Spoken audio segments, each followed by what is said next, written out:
Vision Plus TV, l'excellence et la rapidité. Kobalandi à Vision Plus TV et Congo Web Télévision, Botenabino, Bokolandabiso, chaque jour pour la Sembola.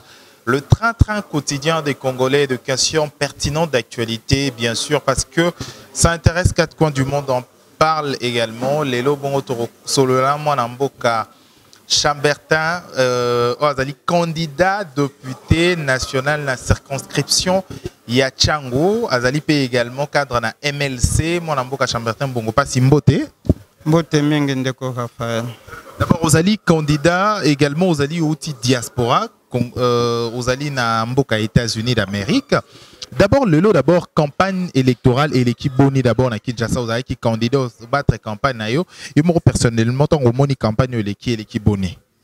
Bon, à ce qui concerne moi personnellement, na moni que campagne électorale et l'équipe bien, ma communauté l'équipe bien et lo comme ko ezalaka parfait na mokili ezalaka te.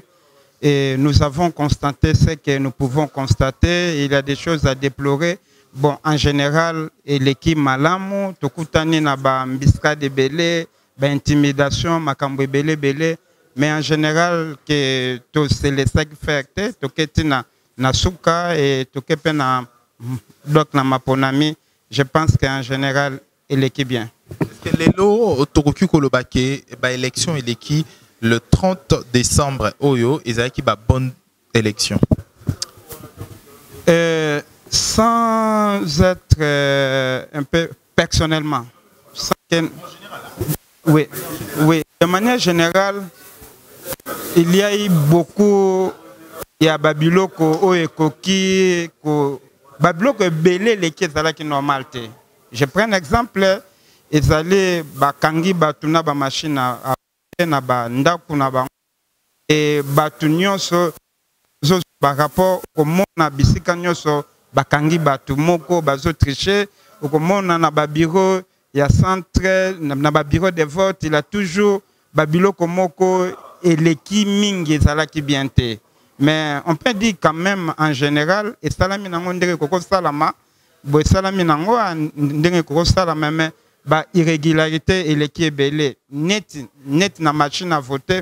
Si c'était moi, j'aurais souhaité quand même être à la vote électronique à part, na vote manuel par rapport à ba maman ya troisième âge. C'est que j'ai remarqué dans le centre, maman koko yana candidat nae, mais le col a ordinateur, il y a quelqu'un qui va l'aider. Batouana bazo aider, bazo désorienter maman par rapport à candidat nae. Ouaneza aspect moko na regretté nango mingi ok ceux qui batu ya vote manuel pesa la kandambu neti catégorie ya bato baza makasité na ordinateur elingaki aider bango ete ba voter réellement sur ce point là na déplorer en ça c'est le constat personnel et le deuxième point il y a qu'on constater que il y a beaucoup il y a bato bazala qui déjà na machine à voter et il y avait beaucoup de centres effectifs des bureaux effectifs ba bloc wana nyonso ezali normalité et sika o tozali koluka kimia et sika o tozali koluka démocratie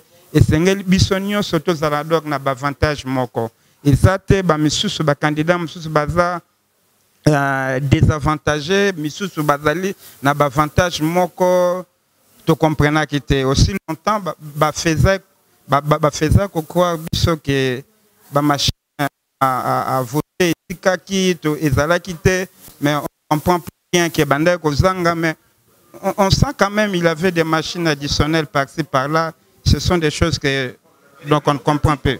Et, oui, il y avait beaucoup de bureaux effectifs. Ce n'était pas normal.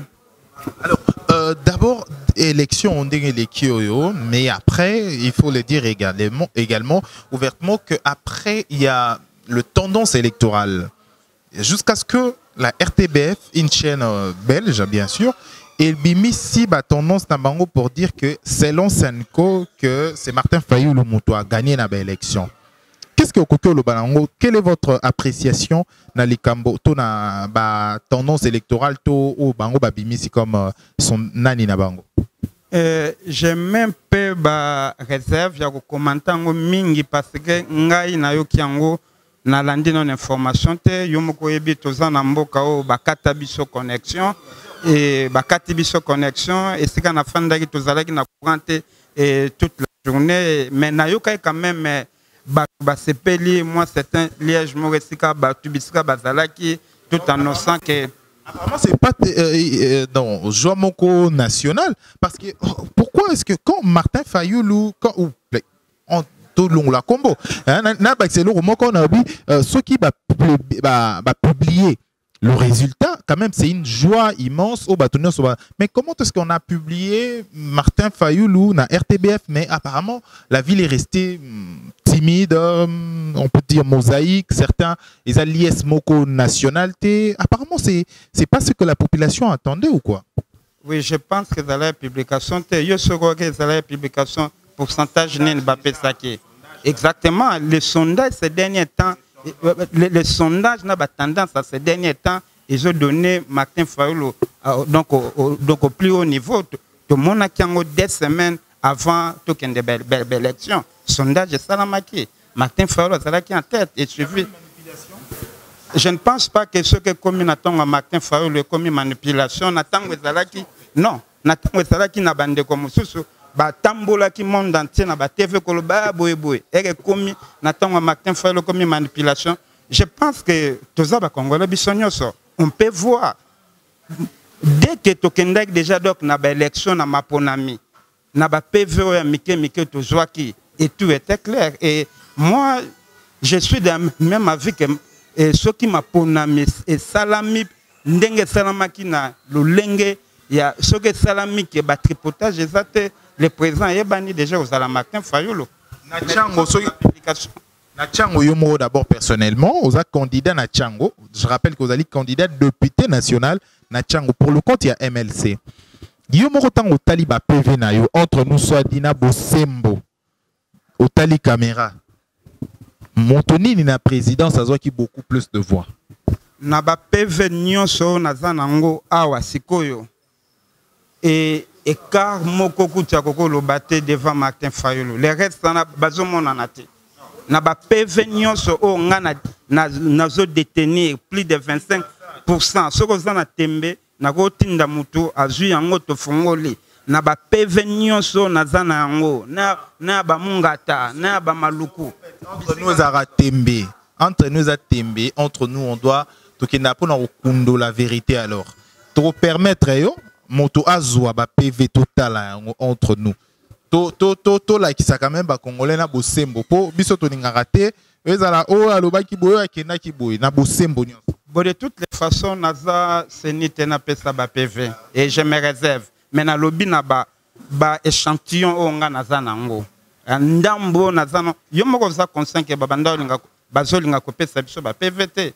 Et ba témoin na biso ba souffrir pour bazwa PV na ba PV nyonso nga na zanango na tiko mona ta moko te mutu moko aleki Martin Fayoulou na monika ka Martin Fayoulou azali kolo na bekar moko impossible peut-être à cause la na ba 290 voix mutu alande na sima 10 voix mususu alande na sima 2 voix na comprendre ba système wana te et tout ça nous a donc ça nous rassure que vraiment population a l'ingé changement et population a vraiment un changement et ermo na mituni il y a des soi-disant certains partis politiques balobaka qui ça biso mapuna mi aider biso mingi pour te comprendre que qui ça c'est na monopole ya nani wana ka keza ba résultat ya qui ça ou bien ya changu ceux qui toujours ya changu et ko aider biso to extrapoler donc na niveau ba district mususu et toute tendance montre que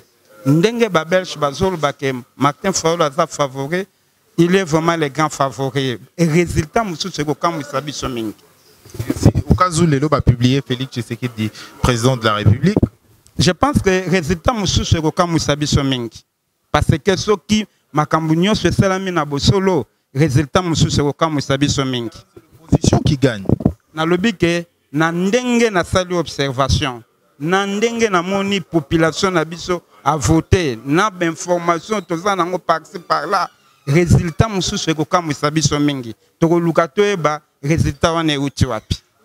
Parlons d'autres choses à présent. Tolobela makambo za sûreté aux alliés sécurité d'État même, voire même, les États-Unis d'Amérique a tindi 80 militaires bongo namboka Gabon dans la mesure où makambo ya maponomi awa eke na kokoso mingi ako bako kita awa pour na nécessité en fait.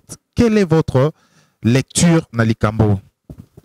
Je pense que ce que je peux dire, maponomi ezalaka eloko moko eza national. Ezali eloko moko ezali kotala mboka.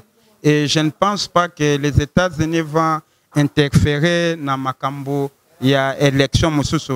Mais ce qui est le plus important dans ce wana, j'apprécie beaucoup na tango ya États-Unis zoloba te esengeli bo bimisa ba résultat bo respecter les respects des signes. Et c'est très important. Au moni ba makambo ba machine à voter on est un certain moment à piège. Ngana travaaka na comptable. Ceux qui n'a fandi aux États-Unis, hein, ceux qui n'a fandi aux États-Unis donc na communiquaka avec plus de 5000 ordinateurs dans le monde entier. Et ceux qui n'ont pas un rapport, ils ont muta koti atindel un rapport le lundi, muta déposé mbongo na banque le lobby n'attend banque ba clôturer lobby n'a pas un résultat. C'est pour dire que tout est facile avec le système il y a vote wana. O tokenda tinango, il y a des rapports électroniques et kenda déjà. Bazan na résultat. Bazo linga suko ba vérifier na résultat manuel oyo bazo sa la compilation. Et c'est pour dire que net monde oyo ezali diriger batu ba yebi technique. Je suis sûr et certain aussi les États-Unis sont au courant, il y a ba résultats zobima et banglais bazo au courant parce que ba salé là qui ba service na bango. Pour vous dire nga na aucun mois ceux qui ba résultat parce que na yebi système wana. Na yebi pirater système. Donc, naebi système ndeng naebi parce que na travaka jara msala na ngeza msala moko ndengo wana. Je reçois des rapports dans le monde entier et na kota kana ba compte bancaire ya batu na monde entier donc des tikotak m'ta déposé mbongo lelo lobby naza au courant qu'a déposé autant il fait les rapports aujourd'hui lobby naza nango. C'est la même chose ndenge sala makina élection. Je suis sûr et certain les résultats électroniques et connus et que ça là c'est juste ces rapports. Dans le système, ce que ça, dans le système, mais dans le système, il peut savoir nani bakoki ko compiler automatiquement, ça sort, nani bimi premier, ça sort, nani deuxième. C'est ce que je pense.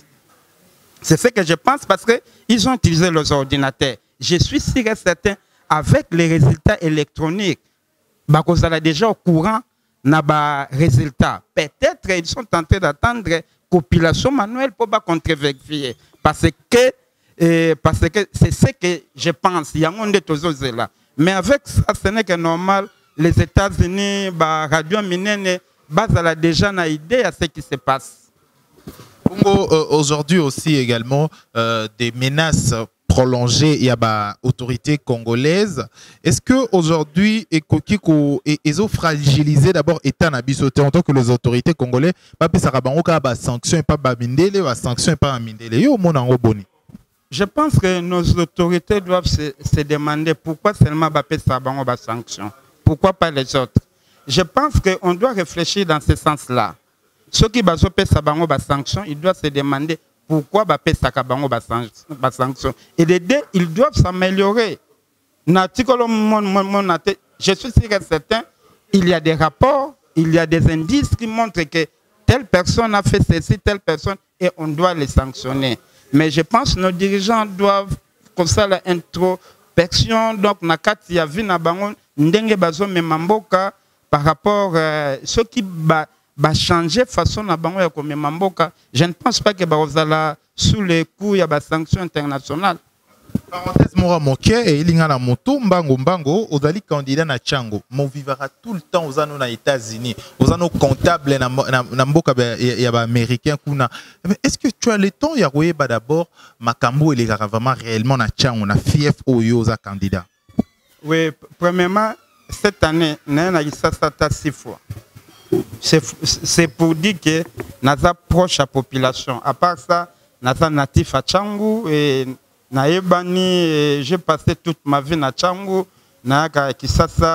chaque fois, cette année, 6 fois. Et le plus grand problème à Tchango, Et le problème, il y a un problème national. Je prends un exemple. Nandenge Totambole. Non. Chaque contrée est en réalité. Tenazo Kende. Nandenge na Tambole. Okomon exemple Kuluna. Kuluna ezaka na changu te. Ngambo na ton na sali campagne na côté na bambiska da Kuluna plus de 3 fois. Parce que baebinga ba te wana vie tout tikaye. Problème à Kuluna, je pense.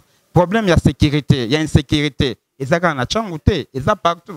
Problème il y a donc électricité, problème il y a maille, problème il y a éducation. Il y a ba problème eza tellement ébélé na changu et un problème il y a donc emploi.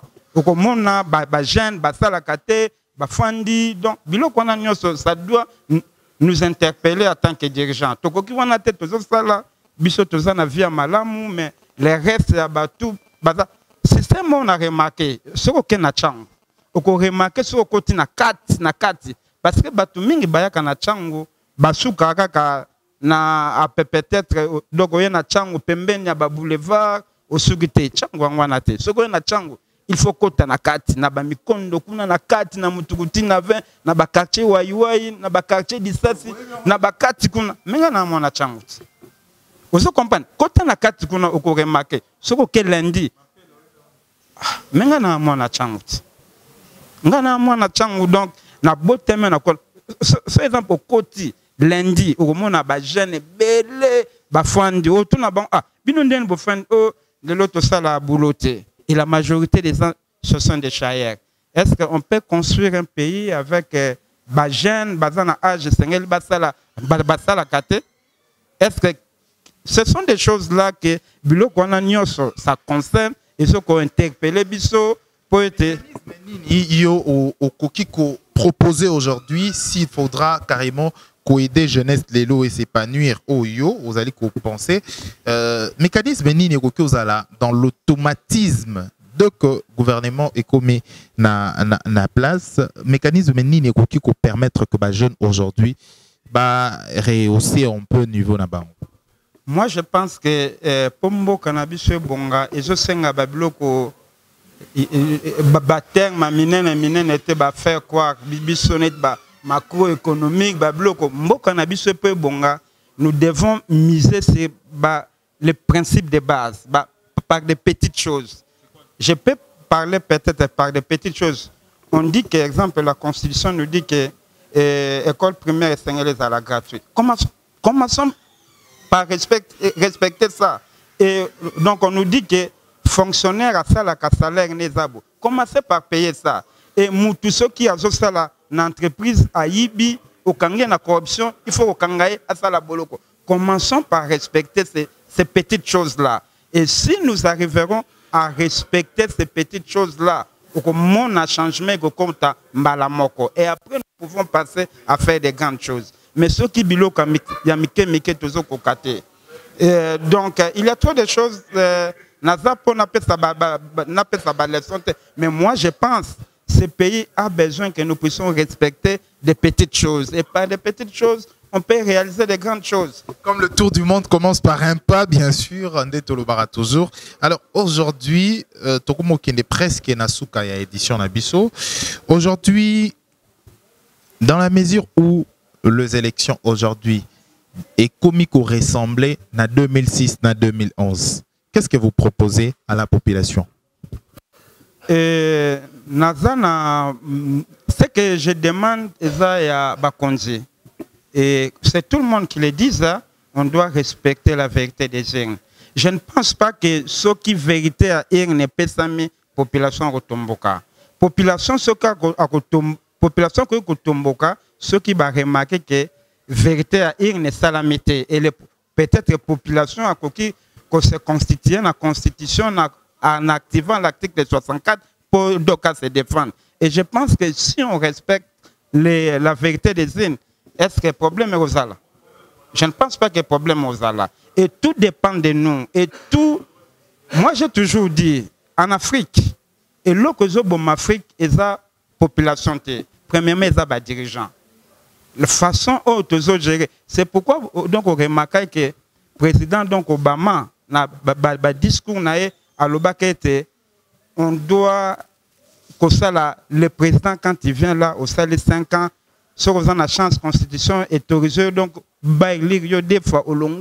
Et ça, c'est quelque chose qui peut aider l'Afrique à progresser. Parce que Moutounion, son attend à Bandoya, a conscience ne Bandosala que, ah, Tigana Sala bien, mandat n'a aussi là, ceux qui n'a sali bien, on doit donner l'opportunité en Afrique de vivre.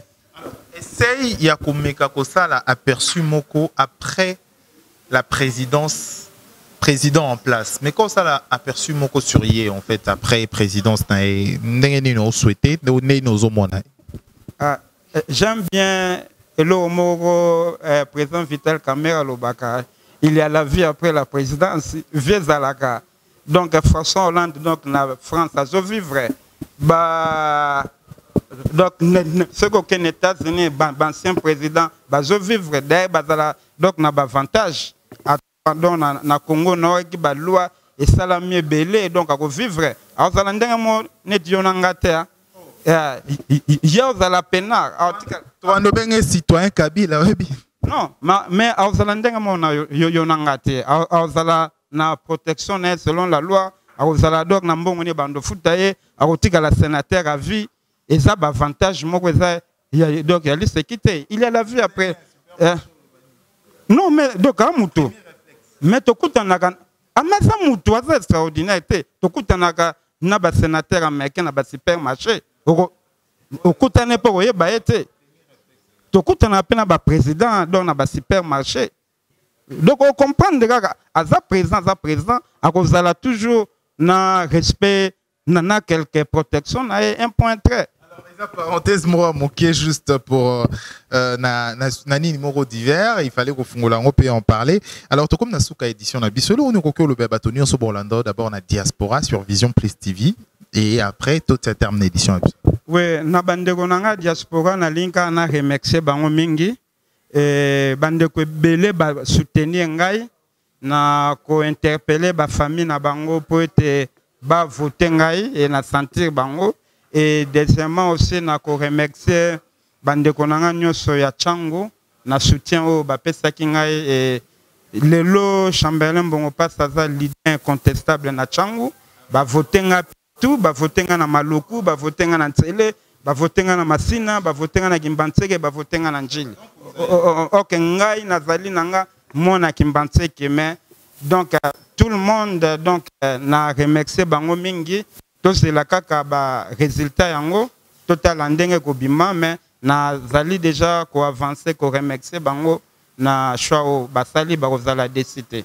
Merci Mwana Mboka Chambertin Mbongo Passi. Je rappelle que Ozali il y a diaspora congolaise mo viva Kambon na Mboka États-Unis, Ozali candidat député national na circonscription il y a Chango et provincial na Masina. Merci Nayo pour la disponibilité Nayo et surtout qu'on les caille pas na biso. Merci à Bato Balandi Biso sur Congo Web Télévision, Bolandi Biso également sur Vision Plus TV. Merci na disponibilité Nabino et surtout na confiance pour Pesa Biso pendant toute une année. Il y a ba épreuve hein, ba malgré la vicissitude aux qui inaliénable na vie mais na mosala oyo bozala ki na biso pendant toute une année to sali mosala et bo consommer et ba bo encourager biso bozala ki na biso bo soutenir biso bien sûr pe tokutani prochainement pour une édition Msusu. D'ici là portez-vous bien, au revoir. Ta mama Yaya Leki Mbote Ezaya Binondeko Raphaël Owalukonka Naza journaliste présentateur Namboka ya Kinshasa, République démocratique du Congo. Et naye pana bino pour la première fois que senga bino lisungi. Lisungi pourquoi? Parce que boyebi mosala oya ko panza sango, ezali mosala moko oyo esenga kabongo ba moyen pour na ko faire fonctionner mosala na yo soki ozali journaliste indépendant. Ya biso topona mosala oyo na indépendance sans ko dépendre na batomoko to groupe ya batomoko. Na indépendance na biso to pesa kabino information bongo na impartialité bien sûr pour na ko linga ko kundo la vérité na bosolo nyonso. Et parce que tozali na souci, il y a qu'à ramener les sous vérité au-delà même il y a diaspora na 2019, to élargir un peu champ na biso et l'ongwa na internet, to fungola ti awa na Kinshasa radio o ekomeka kopesa lisusu ba information na bosembo na vérité nyonso awa na Kinshasa. Pour que même message ou ezalaka diffusé sur internet ezala bongo relayé na ba radio awa na Kinshasa pour na ko permettre bosembo vérité et surtout justice et pas ba marginaliser ezala. Yango wana toye panabino ko lancer message oyo pour toutes les personnes to bato nyonso oyo ba lingaka mosala o to salaka bato nyonso ya motema malamu to oyo balingi bongo bo solo na mboka na biso Congo ezala epanzana partout bo soutenir biso pona radio oyo tozali ko lancer tozali ko linga ko lancer na 2019 pour que message kakate mais pour que yo nangai tozala na droit na accès na information na toute liberté et également na indépendance. Ce qui tokosala mosala na ko dépendre na bato oyo ba kopesa biso mosolo tokozala bongo lokola mbwa batie singa. Yango biso toponi to servir bino mais na soutien na bino to lancer média moko pe lisusu en dehors il y a YouTube internet to lancer média moko awa radio oyo ko permettre bato ba s'informer na temps réel et surtout na impartialité. Numéro nabiso eza juste affiché wana également numéro de compte pe rozala affiché pour que bato nyonso bolandara biso bo soutenir biso to réaliser makambo oyo même ata 2019 ezali ba année o makambo kotambola bien na Congo parce que tozali ko souhaiter mais également information ko permettre biso to yeba ndenge nini mboka ezali kotambola. Merci d'avance na ba congolais bino nyonso o bokolanda biso bozara toujours wana pona kolanda biso ko soutenir biso na ba prière mais cette fois-ci tozana besoin ya soutien moko o kozala financier pour que to sala c'est-à-dire na $1 na yo na $2 na yo na $3 na yo na $4 na yo ensemble c'est possible to kotisa pe ba congolais ba kinois bato bazali na kati ya mboka ya Kivu o bazali mosika na bino mais bazala quand même na accès à information et surtout bonne information. Merci Nabino d'avance pour na soutien au apporter na biso pour na couper sabino mosala na biso oyo topona avec tout le risque mais le plus grand gagnant ezali moto oyo à cause de l'information oyo ezali comme lumière liboso ya misunae. Merci de la part Yande Konabino, Raphaël.